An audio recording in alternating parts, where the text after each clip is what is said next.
Chain link fences, overgrown weeds, abandoned properties. That's what greets visitors as they drive down South Avenue into the city of Youngstown. And it's a similar view on Wick Avenue, Belmont Avenue, Midlothian Boulevard, and several other main corridors into the city.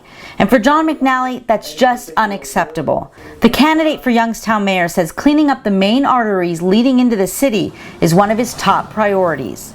As we have some economic successes in our area with V&M and the oil and gas industry, and just folks realizing that Youngstown is becoming a technology center as well, we're going to have more and more people from out of town, out of state, from out of the country coming to visit us, and we really do have to spend time and effort to clean up those roadways and to clean up those neighborhoods. McNally says no area of the city is immune to the issue. He plans to devote more time, more energy, and more resources to attack the problem, including adding more employees to the street department if needed and using day reporting crews from the sheriff's department to help with the cleanup.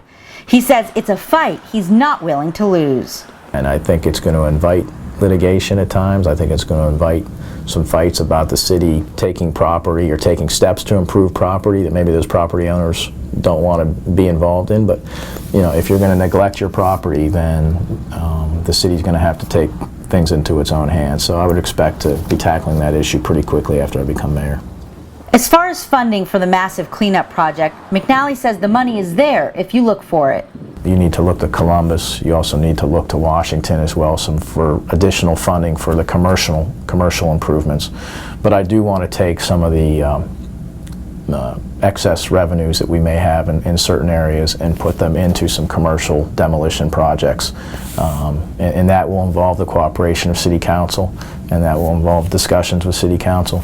But I do think that for the betterment of the city, betterment of the look of the city, which is very important to its residents and to the public who comes in every day, that you need to start devoting more resources to the commercial demolition side of things. McNally says cleaning up the main arteries into the city is something that's been talked about for years, and now he's ready to take action.